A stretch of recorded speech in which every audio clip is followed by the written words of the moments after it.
κατανοήσει τη χημεία σε βάθος και αυτό θέλω να κάνω παρατήρηση και από την αρχή. Ήταν για μαθητές που έχουν δουλέψει χρόνια τη χημεία, σε αυτούς φάνηκαν εύκολα γιατί ήταν έμπειροι και αυτό που θέλω επίσης να σας τονίσω είναι ότι πρέπει οι μαθητές να διαβάζουν χημεία πολλά χρόνια, από την πρώτη λυκείου. Ξεκινάμε για τα θέματα. Το Α1, Α2, Α3, Α4 ήταν πολλαπλής επιλογής. Έδινε μια αντίδραση, έδινε την ταχύτητα της αντίδρασης 0,2, ζητούσε την ταχύτητα του υδρογόνου 0,4, μόνο να γίνει το βασικό Γ. Στο Α2 ζήταγε το ΚΣ, είχε στερεό, έπρεπε να προσέξουν να μην βάλουν το στερεό μέσα, απάντηση Δ. Στο Α3 ήθελε τα τροχιακά, τα Π, εδώ είχε διάφορα, έτσι έπρεπε να προσέξουν οι μαθητές, ήθελε μόνο τα τροχιακά που είναι 1, 2, 3 στο 2P6 και άλλα 3 στο 3P3, οπότε 3 και 3, 6 τροχιακά, απάντηση Γ. Και στο Α4 τον αριθμό οξύδωσης του άνθρακα 0 που είναι το Α. 5 μόρια για την κάθε... Αυτές εδώ πονάνε πολύ να χάσουν ερώτηση γιατί είναι ένας βαθμός η κάθε... Δηλαδή χάνεις μία πολλαπλής επιλογής και πέφτεις στο 19. 2 πέφτεις στο 18. Χωρίς δηλαδή να έχεις ακουμπήσει το στυλό. Στο Α5, 5 σωστό λάθος χωρίς αιτιολόγηση, από ένα μόριο το καθένα. Το πρώτο σωστό, οι εξώθερμες ΔΧ μικρότερο του μηδενός.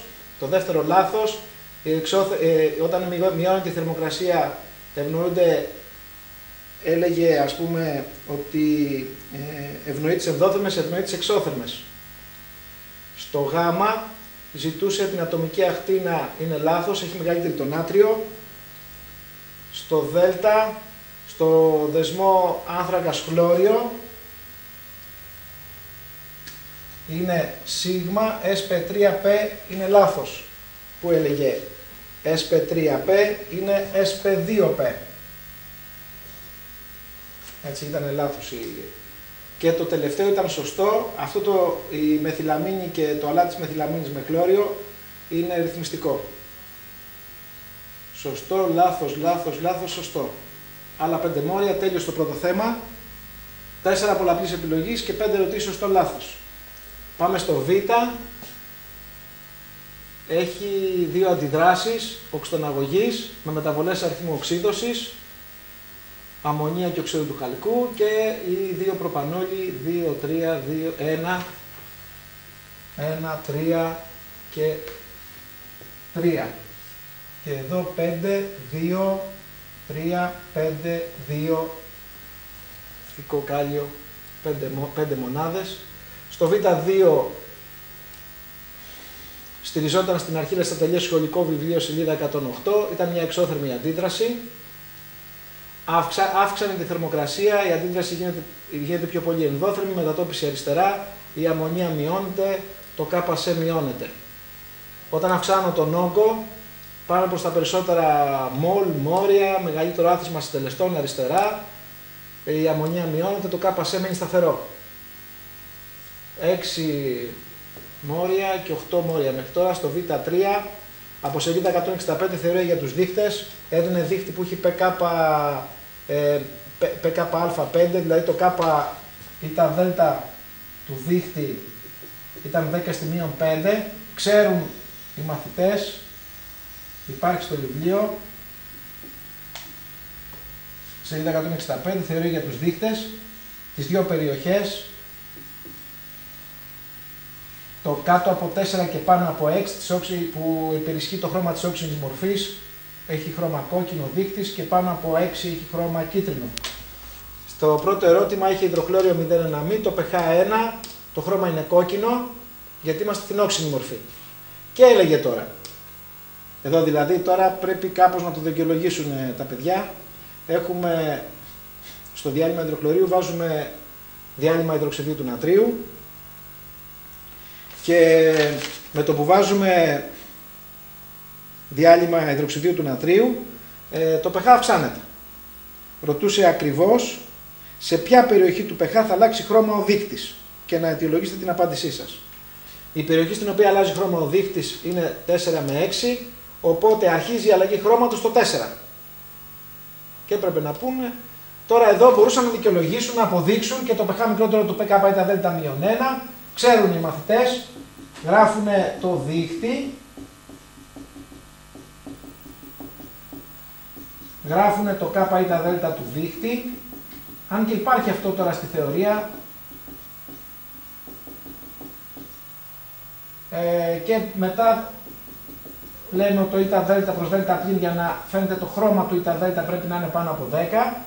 Από αυτές τις δύο σχέσεις καταλήγουμε στο ότι για να φαίνεται το pH της το χρώμα της όξινης μορφής πρέπει αποδεικνύεται με λογαρύθμιση ότι το pH είναι μικρότερο του pK ή τα δέλτα -1 και αντίστοιχα για τη βασική μορφή αποδεικνύεται πρέπει το δέλτα πλήν προς τα δέλτα να είναι πάνω από 10, αποδεικνύεται ότι το pH είναι πάνω από το pK ή τα δέλτα και 1 για τη βασική μορφή. Αν ήθελαν μπορούσαν να κάνουν και απόδειξη, αλλά κανονικά επειδή υπάρχει στο σχολικό αυτό δεν θέλει απόδειξη.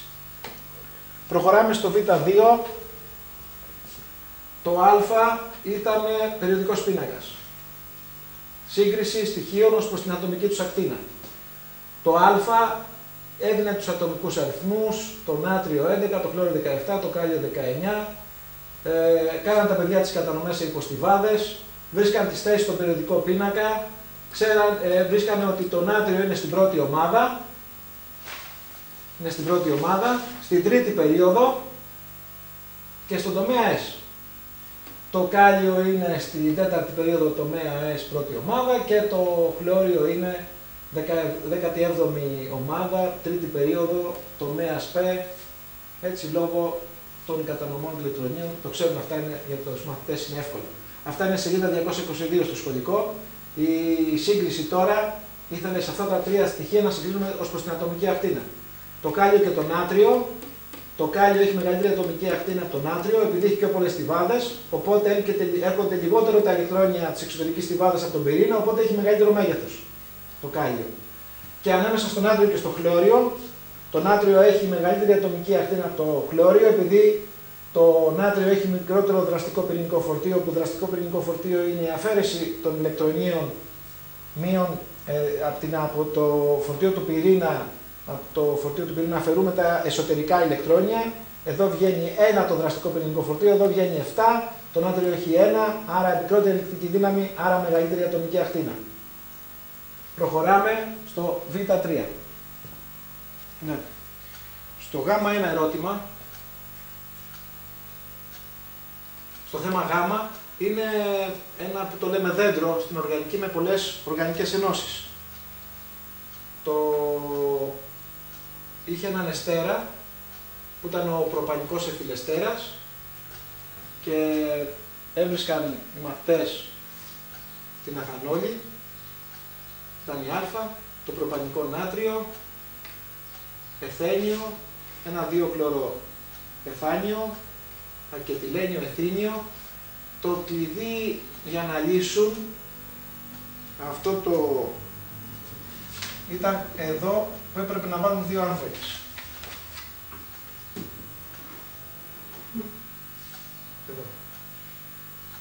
Εδώ ήταν το κλειδί.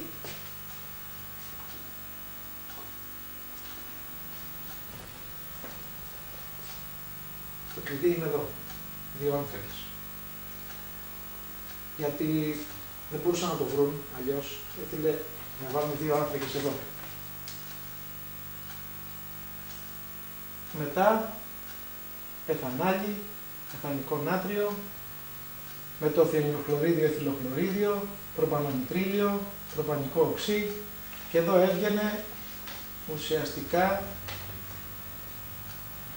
εδώ έβγαινε το Β, προπανικό νάτριο, προπανικό οξύ, προπανικό νάτριο. Μετά έχει μια αντίδραση αναγωγής προπανονιτρίλιο, προπυλαμίνη και είχε, μάλλον αυτή ήταν η πιο δύσκολη αντίδραση, είναι 13 μόρια, ένα μόριο η κάθε ένωση, α, β, γ, πήγαινε μέχρι το 13. 13 γράμματα Και το τελευταίο αυτό εδώ είναι ένα αλάτι που είναι προπανικό προπυλαμόνιο.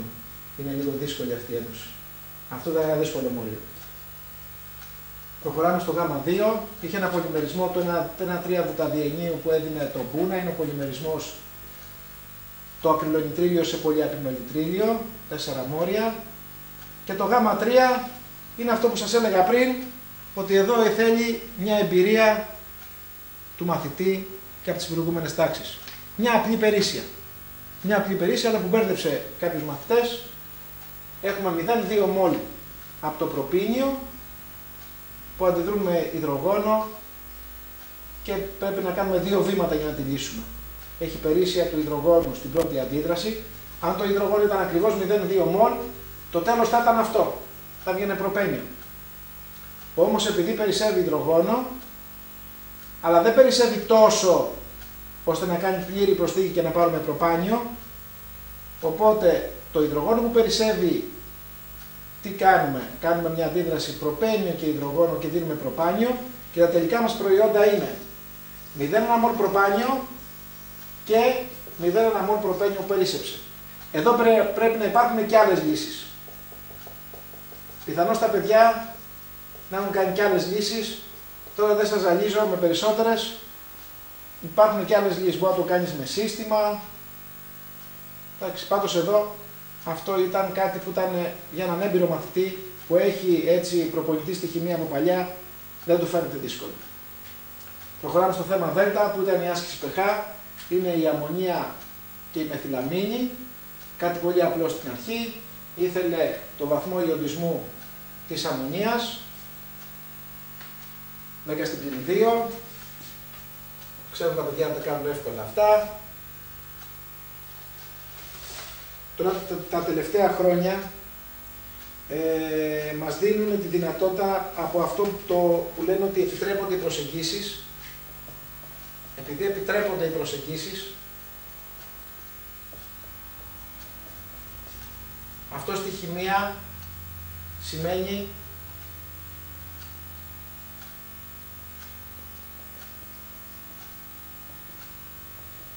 αυτό, να ξέρετε, στη χημεία σημαίνει ότι μπορώ να σβήσω το χ σχετικά με το σε, χωρίς να χρειάζεται κάθε φορά να κάνω την υπόθεση ΚΜ δια σε μικρότερο ή ίσο από το 10⁻². Επειδή ακριβώς μας επιτρέπουν να αγνοούμε. Τώρα βέβαια καλό είναι να γράφουν τα παιδιά ότι δοκίμασα και βρήκα το ΚΜ προς σε μικρότερο από το 10⁻² και άρα γι' αυτό αγνοώ το χ εδώ. Και το ίδιο και εδώ, στο να βρούνε το ΚΜ της αμίνης, ήταν 4×10⁻⁴ και κάνουμε εδώ τη σύγκριση των δύο βάσεων, ποια είναι ισχυρότερη. Ξέρουν τα παιδιά ότι το οξύ που έχει μεγαλύτερο κάπα ή η βάση που έχει μεγαλύτερο κάπα είναι ισχυρότερη. Εδώ είναι ισχυρότερη η μεθυλαμίνη γιατί έχει κάμπα B4×10⁻⁴ που είναι μεγαλύτερο από το 10⁻⁵ της αμμονίας. Προχωράμε στα επόμενα ερωτήματα. Συνεχίζουμε το τέταρτο θέμα. Το Δ1 έπαιρνε 8 μόρια, το Δ2 παίρνει 7, το Δ3 6 και το Δ4 που ήταν έτσι πιο δύσκολο 4 μόρια. Στο Δ2 είχε μια ανάμειξη αμμονία με υδροχλώριο που έχει αντίδραση, ξέρουν οι μαθητές, αντιδρούν, βγαίνει ρυθμιστικό διάλειμμα που είχε pH 5. Στο Δ3 ήταν η αμίνη με υδροχλώριο που κάνουμε αντίδραση και βγαίνει μόνο αλάτι. Το αλάτι το κάνουμε διάσταση και μετά ιοντισμό, βάζουμε ΚΑ και βγάζουμε pH 6. Άλλα 6 μόρια και τέλος το Δ4 που αυτό έχει κάποιο βαθμό δυσκολίας μεγαλύτερο από τα προηγούμενα. Εδώ τώρα έχουμε δύο ασθενή, ένα ασθενές οξύ και μια ασθενή βάση. Τα μολ είναι ίσα και βγαίνει μόνο αλάτι, του οποίου η συγκέντρωση δεν μας πολύ ενδιαφέρει. Γιατί σε αυτό το αλάτι δεν μπορώ να λύσω να βρω ακριβώς το pH. Η ακριβής διατύπωση είναι με βάση τα παραπάνω, αναμένεται το y5 να είναι όξινο, βασικό ή ουδέτερο, δηλαδή έπρεπε να πούν τα παιδιά μόνο αν είναι πάνω ή κάτω από το 7. Γιατί εμείς στο Λύκειο δεν μπορούμε να το λύσουμε αυτό, με τις γνώσεις της τρίτης Λυκείου. Αντιδρά και το μυρμηγκικό και το αμμόνιο με νερό. Το ένα έχει ΚΜ, το άλλο έχει ΚΑ. Παρατηρούμε ότι το ΚΜ του μυρμηγκικού ιόντος είναι 10 στην πλην 10 και το ΚΑ του αμμονίου είναι 10 στην πλην 9. Από τη σύγκριση αυτών των δύο βλέπω ότι το ΚΑ του αμμονίου είναι μεγαλύτερο από το ΚΜ του μυρμηγκικού ιόντος. Οπότε η συγκέντρωση των οξονίων που δίνει το ιόν του αμμονίου είναι μεγαλύτερη από τη συγκέντρωση των υδροξιδίων που δίνει η βάση μυρμηγκικό. Δηλαδή το οξύ αμμόνιο, το οξύ ιόν του αμμονίου δίνει πιο πολλά οξόνια, μεγαλύτερη συγκέντρωση οξονίων από ότι η βάση μυρμηγκικό ιόν. Οπότε το pH θα είναι κάτω από 7, εννοείται ότι έχουμε 25 βαθμούς. Ναι, το έλεγε από κάτω, σε θερμοκρασία 25 βαθμούς είναι πάντα η άσκηση, είναι στους 25 βαθμούς.